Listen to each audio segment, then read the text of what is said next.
Hey y'all, it's Allie. I have a hair towel on my hand. That won't be annoying. Let me start over. I recorded this already, but honestly, it was way too long. And I even timed myself, and my clock is not in here. Shoot. I'm gonna try to do this really fast and wrap it up. But just kind of like, I might do this in two parts. Basically, the first part being kind of why I like the Traveler's Notebook concept, and then the second part being how I came to this journaling process. So if you would like to know that, so keep watching. I've been journaling since I can remember. Since I could hold a pen in my hand and write down words, I have been journaling. Even when I couldn't write words, I would scribble lines. I just have this fascination with the written word and how, you know, we can basically document everything in our life. So I have always had that high value for documenting your life. And so I would just find as I got older, now those journals from when I was younger, they aren't complete. All of them have like 3 pages in them. It was a fascination, and I'd be like, play with something else. And so I have a bunch of like little Lisa Frank kind of journals that are completely empty, but with 3 pages filled. But as I got older, I became a little more responsible and would journal for just to decompress. It just got me, it's like taking a dump for your mind. Is that even appropriate for me to say? But it kind of is. So basically I would buy whatever cute journal that I would find. This one wasn't so cute, but I liked it because it had, it was big and it had, a lot of pages. So I just write everything. I would heart vomit on my pages, and I would write everything from good things that happen to not so good things to happen. There's a lot of dark stuff in here because we all know everyone goes through crap. And I also have in here like dreams that I would get. I have words that people would like speak over me, an encouraging word, and just kind of things to hold on to for later. I have all sorts of stuff just mixed into this book, well, into all of my journals really. So the reason why I love the Traveler's Notebook concept was that you can put different, well, let me go back. The first reason why I like the Traveler's Notebook concept is that all sorts of different books mean that, this sounds crazy again, but it means that I have to archive them, and they are in a box and they're all different lengths, and it's hard to pack them and everything, and that's just, I know it's ridiculous, but I just like it when things are easily stored away. So this, when you find a size that you like, look how beautiful it is.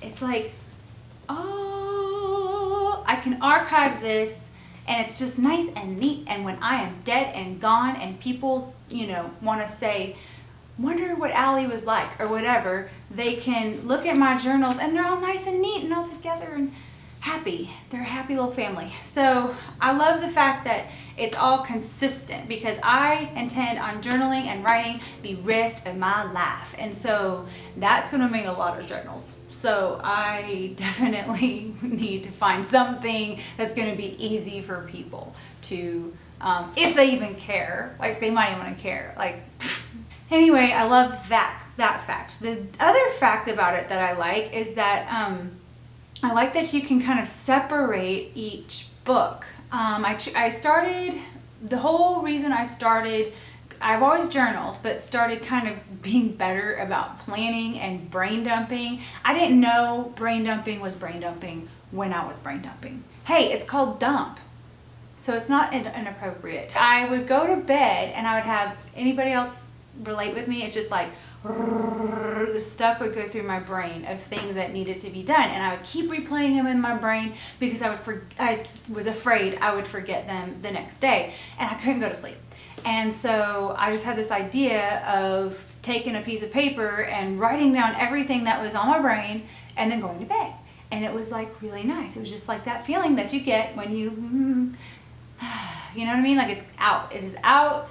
It's there. I'm not going to forget about it, and it'd be there in the morning, and it helped me go to sleep so much. And so I was like, man, I need to do this like all the time. I would feel like less stress if I could just get in here out on paper. So I bought a Filofax, and it's a ring bound system, and they've been around for ages. The one thing that I don't like about Filofax is that it's all loose leaf. Like because I want to archive, I didn't know what to do as far as binding them, and I had to figure out how to bind them and archive them. And loose papers, what would happen is that I would not figure out how to bind them, and then there would be loose papers. And then the cat would want to play in my box of papers, and then the papers would be all over the floor, and I do not like loose paper. I have a love-hate relationship with paper. Bound paper, I love.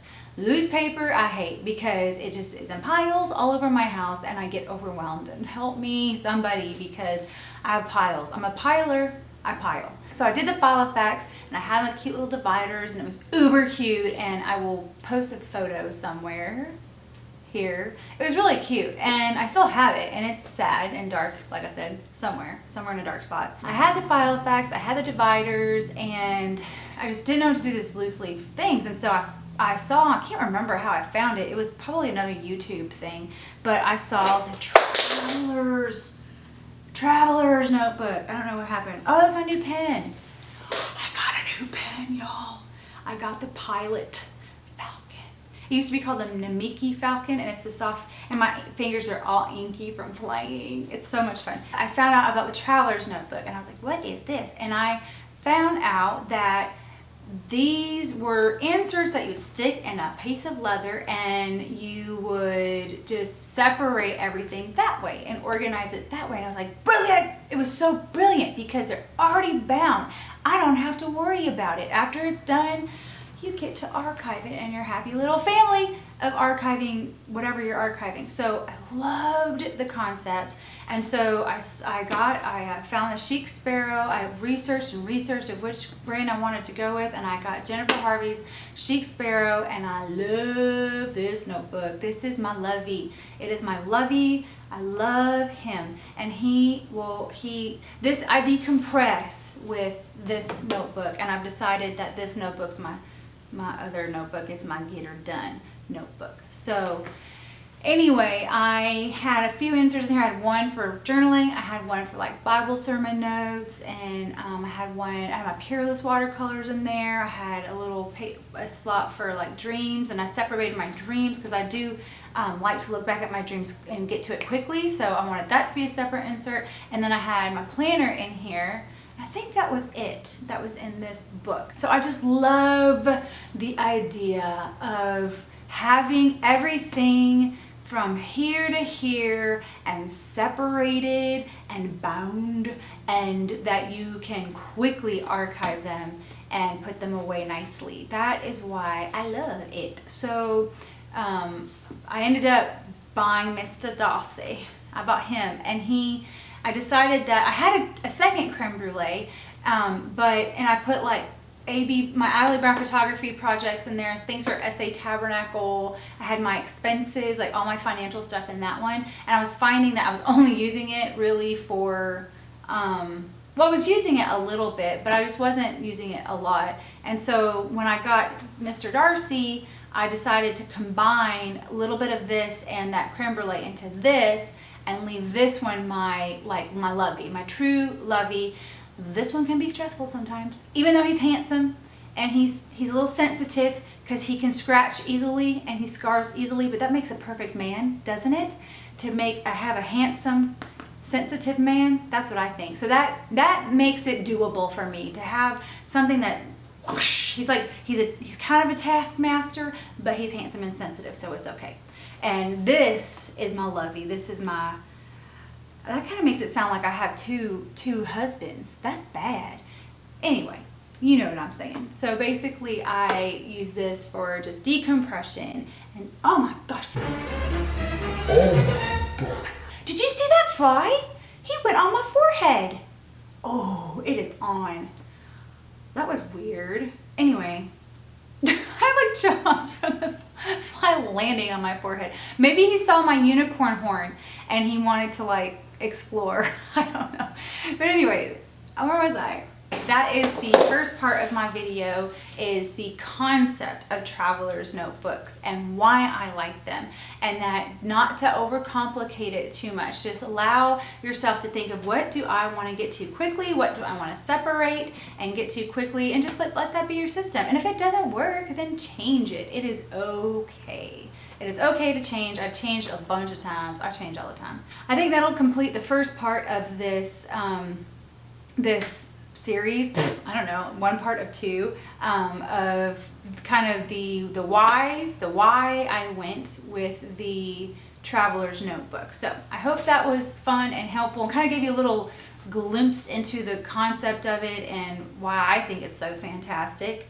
So yeah, if you have any more questions about it, or if you want to look at my setup for Mr. Darcy, there's another video from One Book July. It's kind of long, but you can look at that video and see kind of how I have that one set up for me.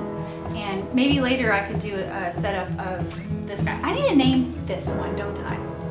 I will figure out what to name it, but he deserves a name. Thank you again. Thanks so much for watching, and stay tuned for the next part. Bye.